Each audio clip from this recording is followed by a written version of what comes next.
যুবকেরা বলতে আমাদের মধ্যে কোরআন শরীফ ধরার মতন শরীর কারু নাই। শালারা তাফসীর মাহফিল করে অথচ কোরআন শরীফ ধরার মতন শরীর নাই।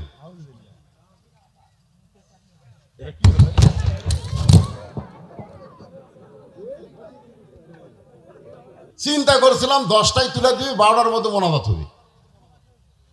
তুলে দিতে করলো দেরি, এখন আবার যদি এইরকম হয় তো কাম সারা। আপনি কে তো অপারটার না আসে, আপনি করলে কাম হইতে হয়।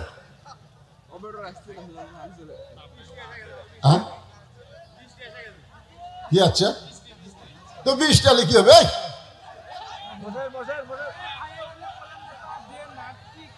কিসের বৃষ্টি রে? যেই শরীরে 1 ফোঁটা বৃষ্টি পড়বে ওই শরীরের জন্য জাহান্নাম আল্লাহ হারাম করে দিবে। আর কি বার বেড়াচ্ছেন নাকি? এর আগেও এক মাহফিল আমি এরকম বৃষ্টি আসছিল, মনে আছে আপনাকে? 10 সালে, ধরে কোন কয় সালে? হ্যাঁ, বৃষ্টি বন্ধ হয়ে যাবে কি? আল্লাহ চারিদিক দিয়ে দিবে, এই জায়গা দিবে না। আল্লাহ পারে কি পারে না? আর যদি দেয়, দুনিয়ার কাম কাজ করতে বহু বৃষ্টিতে ভিজেছেন, আজকে বৃষ্টিতে ভিজবেন, ওই শরীরে 1 বছর সর্দি জ্বর কোন জ্বর হবে না, জাহান্নামের আগুন আল্লাহ হারাম করে দিবে। আল্লাহ পরীক্ষা করবে রে। আপনি দৌড় মারতেছেন, কোথায় যাবেন? সবচাইতে শান্তির জায়গা হলো জান্নাতের বাগান। জোরে কোন ঠিক কি না? বাড়ি যাবেন। আল্লাহ পরীক্ষা করতেছে, যদি বৃষ্টি নাই ছাড়ে আমরা জোর করে মাহফিল চালাবো না, কিন্তু আল্লাহ তো পরীক্ষাও করতে পারে। পারে কি পারে না? জোরে কোন। লিয়াবলুয়াকুম আইয়ুকুম আহসানু আমালা। আল্লাহ আলহামদুলিল্লাহ আলহামদুলিল্লাহি নাহমাদুহু ওয়া নাস্তাঈনুহু ওয়া নাস্তাগফিরুহু ওয়া নু'মিনু বিহি ওয়া নাতাওয়াক্কালু আলাইহি ওয়া নাউযু বিল্লাহি মিন শুরুরি আনফুসিনা ومن سيئات أعمالنا من يهدي الله فلا مضل له ومن يضلله فلا هادي له। সকলে জবান খুলে বলেন আশহাদু আল্লা ইলাহা ইল্লাল্লাহু ওয়াহদাহু লা শারীকা লাহু ওয়া আশহাদু আন্না মুহাম্মাদান আবদুহু ওয়া রাসূলুহু আল্লাযী আরসালা রাসূলাহু বিল হক বাশীরা ওয়া নাযীরা ওয়া দাঈয়ান ইলাল্লাহ বিইজনিহি ওয়া সিরাজাম মুনীরা। فقد قال الله تعالى في كلامه المجيد والفرقان الحميد।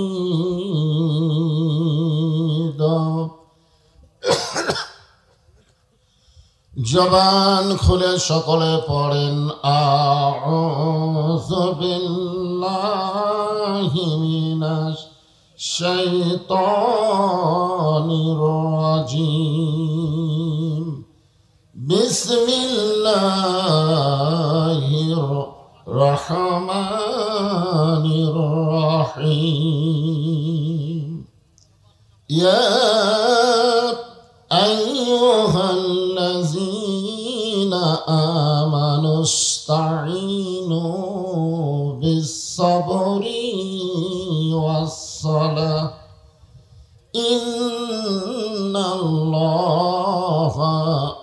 মা'আস-সাবিরিন।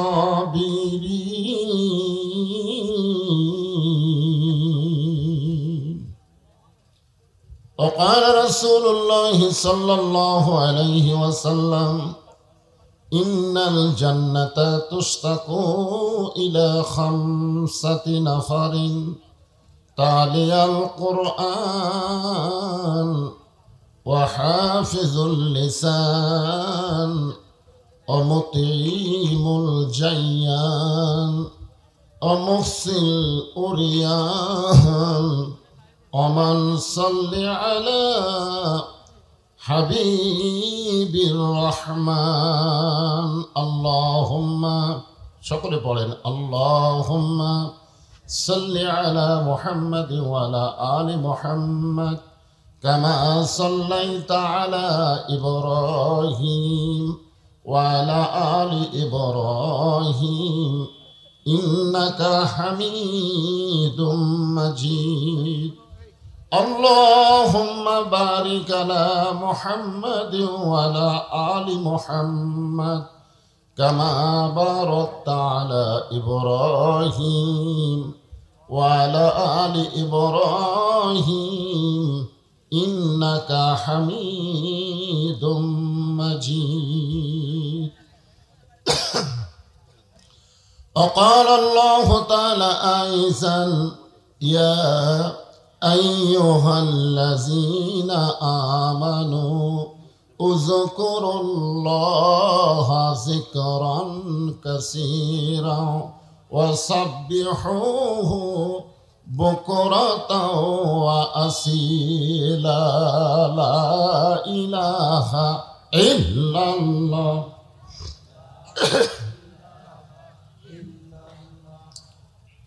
সকলে আল্লাহর জিকির করতে কোনো শরম নাই, সবাই জবান খোলে লা ইলাহা ইল্লাল্লাহ লা ইলাহা ইল্লাল্লাহ। এতগুলো পুরুষ মানুষ একটু ঝংকার দিয়ে জোরে জোরে লা ইলাহা ইল্লাল্লাহ লা ইলাহা ইল্লাল্লাহ। চাঁদ সূরজ আর গ্রহ তারা আল্লাহ নামের পাগল পারা। চাঁদ সূরজ আর গ্রহ তারা আল্লাহ নামের পাগল পারা। আমার আল্লাহ নামের এতই দয়া, আল্লাহ নামের এতই মায়া, লুকিয়ে রাখছেন হে আল্লাহ জোরে লা ইলাহা ইল্লাল্লাহ ইল্লাল্লাহু ইল্লাল্লাহ ইল্লাল্লাহু ইল্লাল্লাহ লা ইলাহা ইল্লাল্লাহ লা ইলাহা লা ইলাহা ইল্লাল্লাহু মুহাম্মাদুর রাসূলুল্লাহ। রাসূলের মহব্বতে সকলেই বলি সাল্লাল্লাহু আলাইহি ওয়াসাল্লাম। হাতীবান্ধা শান্তির মঠ, এটা শান্তির মঠ, জামি মসজিদ কমিটি কর্তৃক আয়োজিত আজকের এই তাফসিরুল কোরআন মাহফিল। আজকের এই মাহফিল আল্লাহ তাআলা যিনাকে সম্মানিত সভাপতির আসনে কবুল করেছেন, সম্মানিত সভাপতিকে অন্তরের অন্তঃস্থল থেকে আমি শুভেচ্ছা জ্ঞাপন করছি। আজকের এই মাহফিলের সম্মানিত সহসভাপতি, আজকের এই মাহফিলের সম্মানিত প্রধান অতিথি, গণমানুষের জননেতা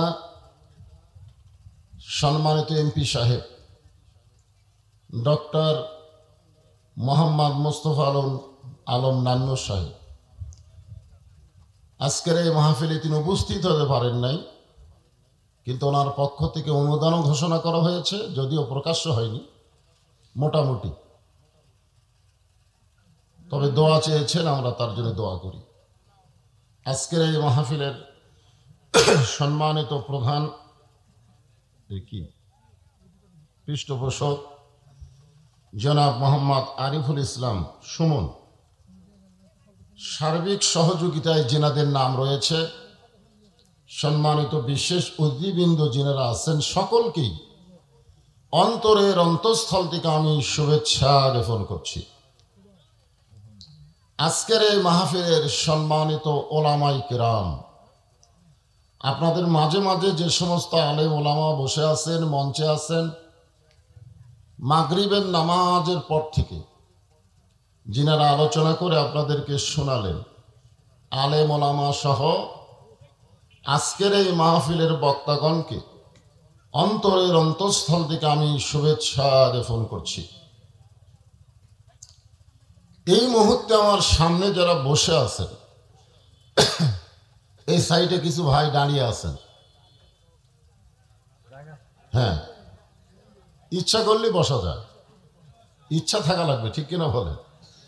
অনেকে বসতে চায় না, বসতে বললেই চলে যায়। এটা মেয়ে মানুষের মধ্যে এরকম স্বভাব আছে। দেখবেন কোনো মেয়ে যদি আসে কোনো বাড়িতে, ওই বাড়িওয়ালির মেয়ে বলতেছে একটু বসেন, কয় আমার কাজ আছে, মানে বসবার বললে আর বসে না, চলে যায়। তো এরকম কিছু শ্রোতা আছে, তারা এসে দাঁড়িয়ে থাকে, তাদের নিয়ত হলো আর যদি সাটে তাহলে বসবো, না সাটলে ওই খারাপ অবস্থায় চলে যাবো। তা আপনারা কি, যদিও আপনাদের হাতিবান্ধায় আসিনি, কিন্তু আমি কিন্তু আপনাদের এলাকারই বক্তা, ঠিক কিনা বলেন? অনেকে আমার হাতের সঙ্গে হাত লাগায় বলতেছে, হুজুর জীবনে বহু আর শুনছি, আজকে প্রথম দেখলাম। আমার মাথা নষ্ট যে বগুড়ার লোকেরা আজকে আমার প্রথম দেখলো। আসলে সমস্যা, 14-15 বছর হলে বাংলাদেশের সব জায়গায় আমি কন্টিনিউ ওয়াজ করতেছি, কিন্তু এই বগুড়া জেলা একটু সমস্যা করে, করবার দেওয়ার চায় না। তা আপনাকে এমপি সাহেব মাশাআল্লাহ তিনি বলেছেন কোনো সমস্যাও নাই, আর এই সময় তো ওয়াজ নসিহত নাই, ঠিক কিনা বলেন? এটা একটা বেয়াসাইদা সময়, বেয়াসাইদা বোঝেন না? এটা কি ওয়াজের সময়টাই? হ্যাঁ, এটা হচ্ছে বৃষ্টির সময়, খালি বৃষ্টি না, ঝড় ঝাপটা বৃষ্টি। আমি এ পর্যন্ত কয়েকটা মাহফিল করলাম, এরকম উপর সামিয়ানা নাই। কি জন্যে সামিয়ানা দেয়নি? ওই ডেকোরেটররা চিন্তা করছে যদি ঝড় ওঠে বাবা সব পটপট করে ছেড়ে যাবে। এই গত রাতেও যেখানে করছি, তার আগে রাতেও যেখানে করছি, সবগুলাতে খালি মঞ্চ আছে কিন্তু সামিয়ানা নাই, মাঝে মাঝে লাইট দিচ্ছে। তো আজকে সামিয়ানার নিচে আমার সামনে যারা বসে আছেন, যিনারা দাঁড়িয়ে আছেন, আমি আমার অন্তরের অন্তঃস্থল থেকে আপনাদের সবাইকে শুভেচ্ছা জ্ঞাপন করছি। সম্মানিতা মা বোনেরা দুই সাইডে বসেছে, এই সাইডেও আছে, এই সাইডেও আছে। পর্দার অন্তরালে বসে প্রজেক্টরের মাধ্যমে বক্তাকে দেখে যারা আলোচনা শুনতেছেন, আমি তাদেরকেও শ্রদ্ধা জ্ঞাপন করে এই মুহূর্তে জানতে চাচ্ছি আপনারা সকলে কেমন আছেন? জি, এটাই সৌজন্যবোধ। আমি জিজ্ঞাসা করলাম আপনারা কেমন আছেন, আপনারাও জিজ্ঞাসা করলেন হুজুর আপনি কেমন আছেন। এই প্রথম জিজ্ঞাসা করেছিলেন আল্লাহ মুসা আলাইহিস সালামকে, তুর পর্বতের কিনারায় যখন দাঁড়িয়ে আছে, আল্লাহ জিজ্ঞাসা করলেন মুসা তুমি কেমন আছো? আপনারা বলেন মুসা কেমন আছে আল্লাহ জানে কি জানে না? আমরা জানি না দেখে জিজ্ঞাসা করতেছি, কিন্তু বাংলাদেশের পরিবেশ দেখে তো বুঝতেছি কেমন আছেন। তারপরেও জিজ্ঞাসা করতে হবে, এটাই সৌজন্য বোধ। আল্লাহ জানার পরেও বলতেছেন মুসা তুমি কেমন আছো? মুসা বলতেছে আলহামদুলিল্লাহ। তো মুসা বলতেছে আল্লাহ আপনি কেমন আছেন? এখন বলেন আল্লাহ কি বলবে? আমি জিজ্ঞাসা করলাম আপনারা কেমন আছেন, সবাই কি কইছেন? এখন মুসা বলতেছে আল্লাহ আপনি কেমন আছেন? আপনারা বলেন তো আল্লাহ কেমন আছে? এই দিকে যা দেখতেছেন হুজুর এগুলো সব আমার, ওই সাইড আমার বড় ভাইয়ের, এই সাইড আমার বাপ চাচার। এই এলাকার মধ্যে পাও দেওয়ার জায়গা কারো নাই। তো সবই যদি তোমাকে হয় আল্লাহর, তখন বলে হুজুর আল্লাহটা দেখতে গেলে 2 মিনিট হাঁটা লাগবে। কয় মিনিট? 2 মিনিট হাঁটার পরে মসজিদের সামনে গিয়ে বলতেছে এখানেও আল্লাহর কিছু ছিল না, আমার চাচাই 10 শতক আল্লাহ দান করছে, আর আমরা টাকা দিয়ে আল্লাহকে একটা ঘর বেঁধে দিছি। ফেরেশতারা বলতেছে, আল্লাহ এই দেশের নাম কি, যে দেশে তোমার কিছুই নাই, ওর চাচা দান করলে তোমার হয়, আর এরা টাকা দিয়ে ঘর বেঁধে দেয়, এই দেশের নাম কি? তো এখন মুসা বলতেছে, আল্লাহ আপনি কেমন আছেন? তা আল্লাহ বলতেছেন, মুসা আমি কেমন আছি তুমি জানবার চাও না দেখবার চাও? তো দেখা সম্ভব না। ইযহাব ইলা ফিরাউন ইন্নাহু তাগা, আমি আল্লাহ কেমন আছি যদি জানবার চাও তাহলে ফেরাউনের কাছে যাও। জোরে কোন, কার কাছে যাও? ফেরাউন তাগুত হয়ে গেছে। তাগুত বোঝেন? ক্ষমতার মালিককে, আর নিজেই ক্ষমতার অহংকার করতেছে। আজকে আমাদের বাংলাদেশের অবস্থা কি? ক্ষমতার মালিককে কথা কয় না। 7 জানুয়ারি একটা ভোট হয়ে গেল, জোরে কোন ঠিক কিনা? আমার এলাকায় এই ভোটের আগে খুব ধরপাকড় শুরু হলো। তখন একজন লোক ভয়ে গোরস্থানের মধ্যে একটা কবর করছে। কবর করে কবরের নিচে খেয়াল ফেলা, তার উপরে কম্বল দিয়ে ল্যাপলে শুয়ে থাকে। মাঝে মধ্যে বহু জিজ্ঞাসা করে, আপনার খবর কি? কয় আলহামদুলিল্লাহ। জেতা মানুষ কবরের মধ্যে আছে, তারপরে করছে আলহামদুলিল্লাহ। বউ বলতেছে 3 বার পুলিশ আইছিল। বলে এমন জায়গাতে আমি আছি, পুলিশের বাপেরও ক্ষমতা নাই যে আমাকে ধরবার পারে। কোন জায়গাতে আছে? কথা বলেন না কেন? বর্তমান বাংলাদেশে অনেক মুসলমানের কাছে আজরাইল ধরার চাইতে পুলিশ ধরার গুরুত্ব বেশি হচ্ছে। জোরে কোন কথা ঠিক কিনা? এই অবস্থায় আর যাই হোক, ইমানদারেরা পুরোপুরি ভালো থাকতে পারে, তারপরে আলহামদুলিল্লাহ। উপায় নাই রে, উপায় নাই রে, উপায় নাই, আলহামদুলিল্লাহ বলা ছাড়া উপায় নাই। যে আল্লাহ দয়া করে, রহম করে, শারীরিক সুস্থতা দান করে আজকের এই জান্নাতের বাগানে কবুল করলেন, আমরা সে আল্লাহর উপর খুশি না বেজার? তাহলে জবান খুলে সমস্যারে সকলে বলবো, রব্বানা লাকাল হামদ হামদান কাসীরান তাইয়িবান মুবারাকান ফীহি। আমরা প্রশংসা করলাম কার? কেন করলাম? এমনি এমনি? আল্লাহর প্রশংসা করার বহু কারণ। 1 নম্বর কারণ হলো আল্লাহ তাআলা আমাদেরকে জন্মগতভাবে মুসলমানের ঘরে কবুল করেছে। পৃথিবীতে বহু ধর্মের মানুষ বসবাস করে, বহু ধর্ম। আপনারা বলেন তো, সব ধর্মই কি ঠিক? হ্যাঁ, যাই যে ধর্ম পালন করে মনে করে আমারটা ঠিক। আপনারা বলেন তো, ধর্মের মালিককে? আরো জোরে বলেন। সে আল্লাহ যদি ঘোষণা করেন, ওয়ামাইয়াবতাগি গায়রাল ইসলাম দীনান ফালাই ইউকবালা মিনহু, এই আয়াতের বাংলা অর্থ হলো, ইসলাম ছাড়া কেউ যদি অন্য কোনো ধর্ম গ্রহণ করে, আল্লাহ বলেছেন সেইটা কবুল করা হবে না। আল্লাহর কাছে কবুলযোগ্য একমাত্র ধর্মের নাম কি? যারা বলতেছেন না তারা কি সন্দেহ করতেছেন? যে লোকগুলো ইসলাম শব্দটা উচ্চারণ করলেন না, আপনি মরার আগে যে জবান বন্ধ হবে জানেন?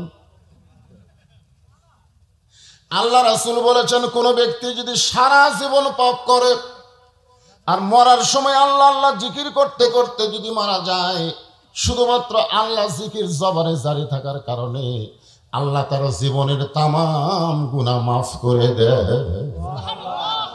তাহলে মরার সময় আল্লাহ আল্লাহ জিকির চালু থাক, আপনারা চান না? তাহলে এই সময় জবান বন্ধ রাখা চলবে না তো। তাহলে জবান বন্ধ রাখার জন্যে জালেমের জুলুম বাংলাদেশে বাড়তিছে না কমতিছে? 2 সপ্তাহ আগে গোস্ত কিনেছে 620 টাকা।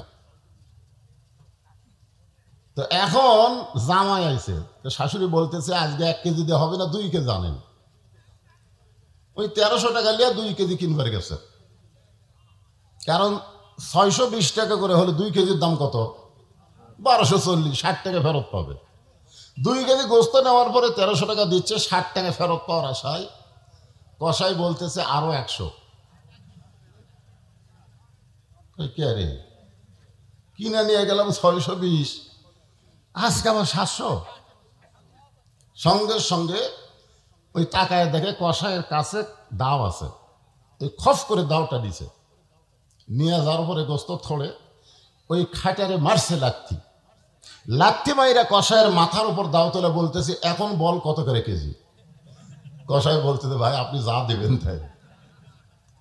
আমাদের বাংলাদেশে শুধুমাত্র জবান বন্ধ থাকার কারণে দিন দিন জুলুম বাড়তেছে। জোরে কোন কথা ঠিক কিনা? কথা কর না কেন?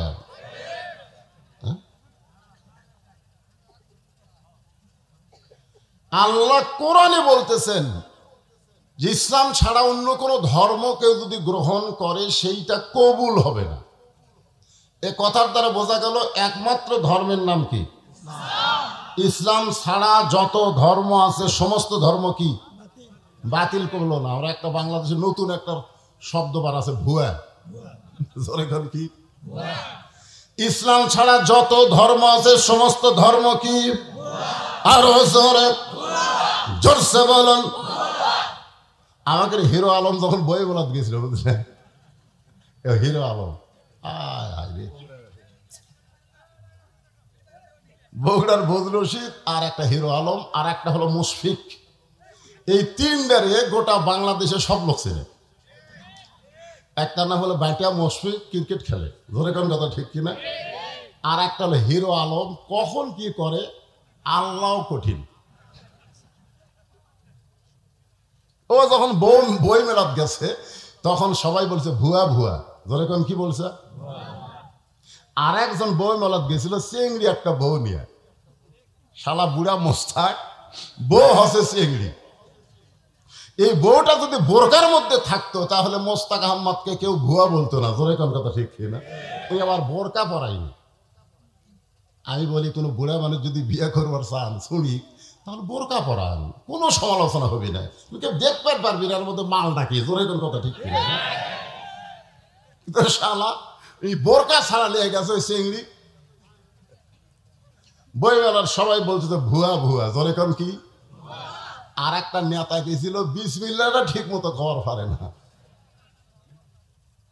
ও যখন গেছে তখনও শব্দ হয়েছে ভুয়া ভুয়া। জোরে কোন কি?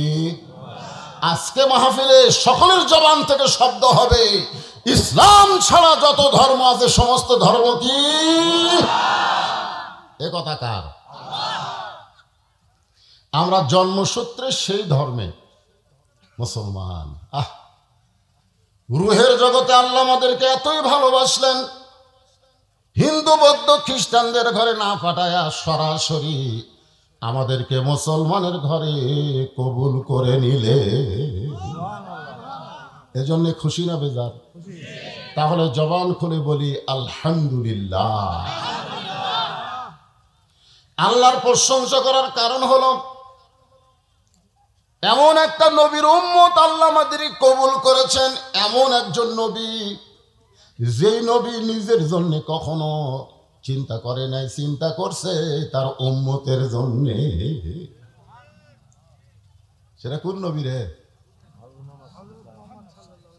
আছেন আমার মুক্তার, আছেন আমার বারিস্টার, শেষ বিচারের হাইকোর্টেতে তিনি আমায় করবেন পার, আমি পাপী রাসূল জাবিন্দার। আল্লাহ যখন হাকিম হইয়া আমাদেরকে আসামি বানায় বিচার শুরু করবেন, ওই সময় আমাদের নবী উকিল হয়ে বারিস্টার হয়ে আল্লাহর কাছে আমাদের পক্ষে ওকালতি করে আমাদেরকে সুপারিশ করে জান্নাতে নিয়ে যাবে। এমন একজন নবীর উম্মত হওয়াতে খুশি না বেজার? তাহলে জবান খুলে আর একবার বলি আলহামদুলিল্লাহ।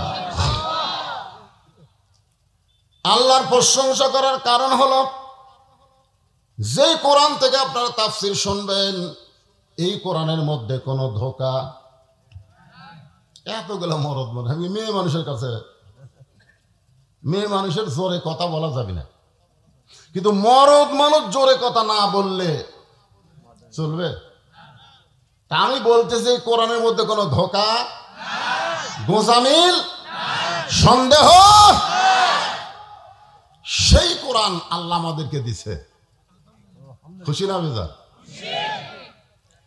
এই কোরআন এমন একটা কিতাব, যেই কিতাবের শুরুতে আল্লাহ বললেন জালিকাল কিতাবু লা রাইবা ফি হুদাল লিল মুত্তাকিন। এই কোরআন থেকে হেদায়েত নিবার গেলে কি হওয়া লাগবে? জোরে বলেন। শুধুমাত্র কোরআন শুনলে হবে না, কোরআন শোনার দিক দিয়ে এক নম্বর হলো আবু জেহেল। আপনারা আমার সামনে বসে শুনতেছেন, আর আবু জেহেল নবীর সামনে বসে শোনে নাই, চোরের মতন চুপি চুপি গোপনে গোপনে দাঁড়িয়ে দাঁড়িয়ে শুনেছে। সারা রাত কোরআন সব শুনছে রে। সকালবেলা গিয়া মিটিংয়ে বলতেছে এত সুন্দর কোরআনের বাণী, রাতটা কোন দিক দিয়ে গেল আমি বুঝবারই পারিনি। সুবহানাল্লাহ কন্যা। আবু জেহেলকে কোরআনের বিপক্ষে বলতেছে, তো তার সুবহানাল্লাহ করলে অসুবিধা কি? আবু জেহেলের নাম শুনে সুবহানাল্লাহ আসতেছে না? আমার আপনার আশেপাশে অনেক আবু জেহেল আছে না নাই? আবু জেহেল মানে কি সেটাই বলতেন অনেকে। ওর নাম কি আবু জেহেল? তাই ওনার নাম হলো উমর ইবনুল হিশাম। ওনার নাম কি? উমর ইবনুল হিশাম। এক সময় নাম ছিল আবুল হাকাম, এক সময় নাম হলো আবু জেহেল। আবু জেহেল মানে মূর্খের বাপ। জোরে কান, কিসের বাপ? মূর্খের বাপ। গতকাল যারা মাস্তানে গেছিল এরা কিসের বাপ?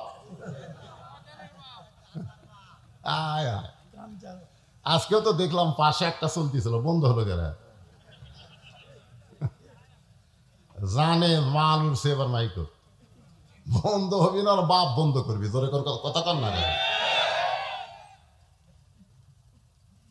আবু জেহেল খুবই জ্ঞানী ছিল, বুঝলেন, কিন্তু ভালো জিনিসগুলো বোঝেনি, এ কারণেই মূর্খের বাপ হচ্ছে।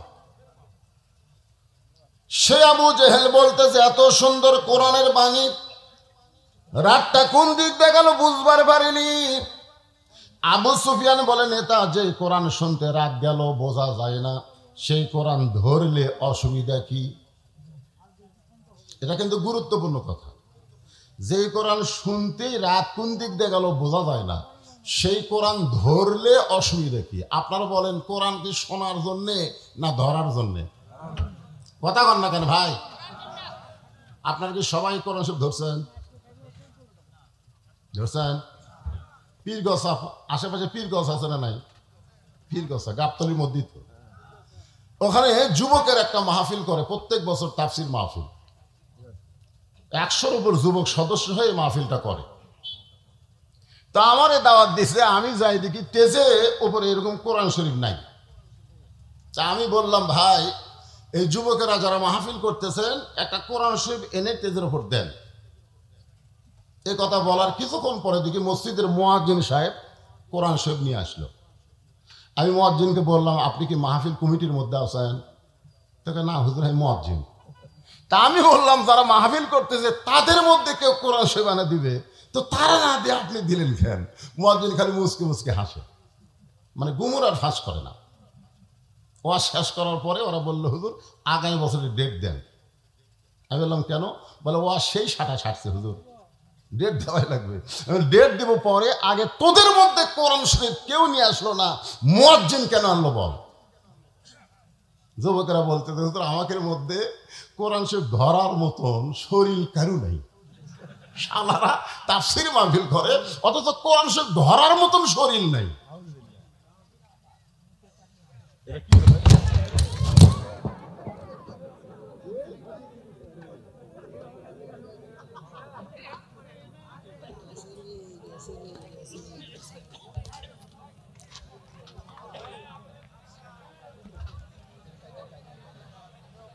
এটা পেছন থেকে টান পড়ে গেছে, বুঝছো? পেছন থেকে টান পড়ে গেছে।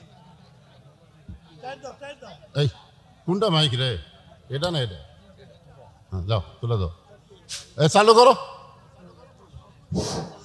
হ্যাঁ, সবাই জিকির হইছই না? জিকির লা ইলাহা মানে এই যে তারের ওজন বেশি হয়ে টানে নিয়ে যাচ্ছে, বুঝতেছেন না? এটা একটা ওয়েট দেওয়া লাগবে, ওয়েট। টেবিল দিছে, চা খাওয়ার টেবিল, বোঝেন না? এর নাম হলো টি টেবিল, চা খাওয়া। আসতে আমার কানে কানে করছে, হুজুর চা খাবে? আমি বলবো ওয়াজের বয়স 39 বছর। আমার ওয়াজের বয়স কয় বছর? 39। এই 39 বছর আমি কোনোদিনও টেজর চা খাইনি, আর টি টেবিল দিছে। এবারে